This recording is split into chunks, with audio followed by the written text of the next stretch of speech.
हिंदू, बौद्ध, जैन, ख्रिश्चन शरणार्थींना नागरिकत्व देणारा कायदा यायला हवा की नको हे उद्धव ठाकरेंनी स्पष्ट करावं. अमित शहांचं उद्धव ठाकरेंना आव्हान. अपयश झाकण्यासाठी भाजपनं कायदा आणल्याचं उद्धव ठाकरेंनी वक्तव्य केलं होतं.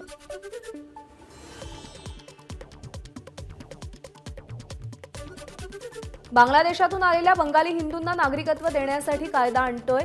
हिंदू मुस्लिम यांच्यात विसंवाद निर्माण करून ममता बॅनर्जी राजकारण करतायत. अमित शहांची ममता बॅनर्जींवर टीका. 1950 पासून काँग्रेस कलम 370 हटवणार म्हणत होतं, मात्र ते कलम मोदींनी हटवलं.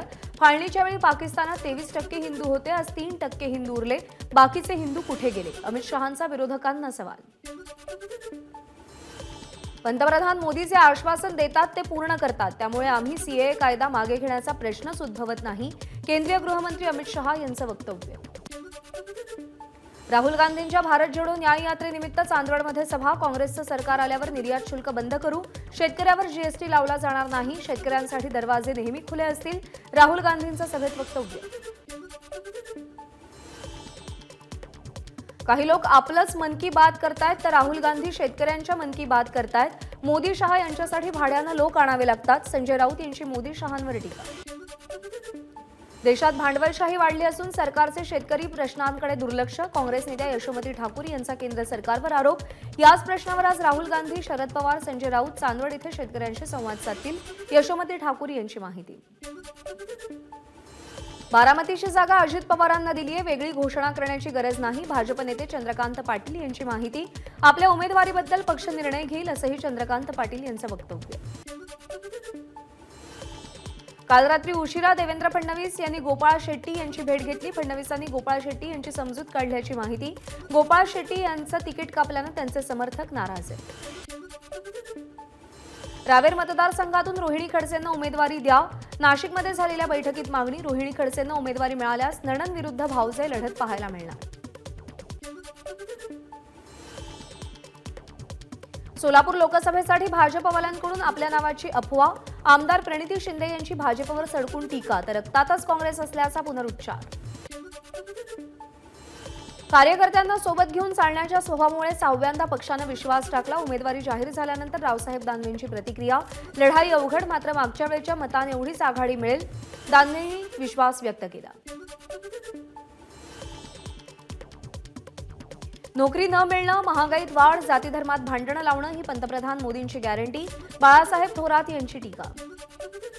नांदेड जिल्ह्यातून मराठा समाजाचे उमेदवार लोकसभेच्या मैदानात. नांदेड जिल्ह्यातून मराठा समाज 1000 उमेदवारी अर्ज दाखल करणार. पहिल्या यादीमध्ये 7 उमेदवारांची नावं जाहीर. लोकसभेसाठी उमेदवारी जाहीर होताच नितीन गडकरींचं परिवाराकडून औक्षण. रात्री उशिरा नितीन गडकरी नागपूरच्या घरी दाखल. भिवंडी लोकसभेतील उमेदवारी म्हणजे इथल्या जनतेचा विषय. लोकसभेसाठी उमेदवारी जाहीर झाल्यानंतर कपिल पाटील यांची प्रतिक्रिया. पुण्यातील काँग्रेसचे आमदार रवींद्र धंगेकर यांचं पुणे महापालिकेचे आयुक्त विक्रम कुमार यांच्या निवासस्थानासमोर ठिय्या आंदोलन.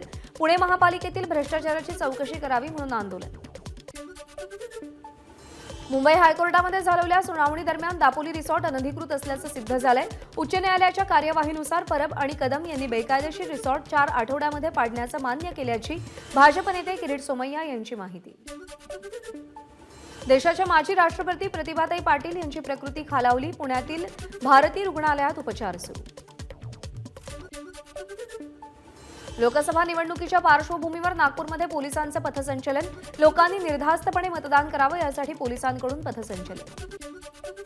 अटल सेतूवरून आजपासून बेस्ट बस सेवा. जागतिक व्यापार केंद्र ते कोकण भवन दरम्यान ॲपवरती आधारित वातानुकूलित प्रीमियम बस धावणार.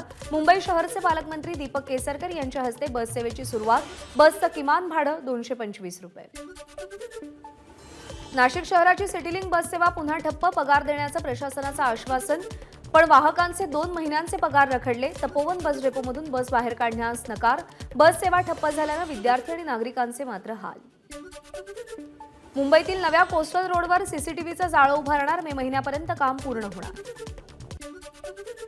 महाराष्ट्रातील केंद्र सरकारची सर्व कार्यालयं, बँकांमध्ये सूचना फलक, अर्ज नमुने मराठीमध्ये ठेवणं बंधनकारक. म्हाडा, सिडको, महाराष्ट्र औद्योगिक विकास मंडळ, प्रदूषण नियंत्रण मंडळ, 20 कंपन्या या सर्वांना व्यवहार मराठीतूनच करावे लागतील. सर्व शासकीय कार्यालयांमध्ये मराठी भाषेचा वापर, संभाषण आणि दर्शनी भागामध्ये मराठी भाषेत फलक लावणं बंधनकारक. मराठीत संभाषण न करणाऱ्या अधिकारी आणि कर्मचाऱ्यांच्या विरोधात शिस्तभंगाच्या कारवाईची तरतूद. मराठी भाषा धोरणाला मंत्रिमंडळाची मंजुरी. मुंबई उपनगरातील वाहतुकीचा मार्ग आणखी सुकर करण्यासाठी उत्तन ते विरार दरम्यान 24 किलोमीटर लांबीचा सागरी सेतू बांधणार. मंत्रिमंडळाच्या बैठकीत निर्णय. MMRDA या प्रकल्पाची उभारणी करणार. भुयारी मेट्रो 3 ची चाचणी सुरू. मे अखेरीस भुयारी मेट्रोमधून प्रवास शक्य. सगळ्या चाचण्या पूर्ण झाल्यानंतर मेट्रो वाहतूक सेवेमध्ये दाखल करण्याच्या दृष्टीने सुरक्षा प्रमाणपत्र घेण्याच्या प्रक्रियेला सुरुवात केली जाईल.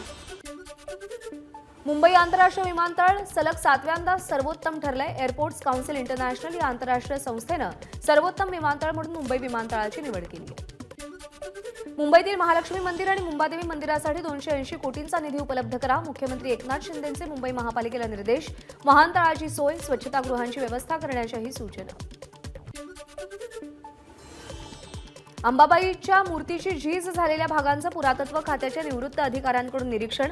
मूर्तीची झीज होणाऱ्या घटकांची माहिती घेणार तर मूर्तीचा चेहरा, हात आणि पायांची छायाचित्र घेतली.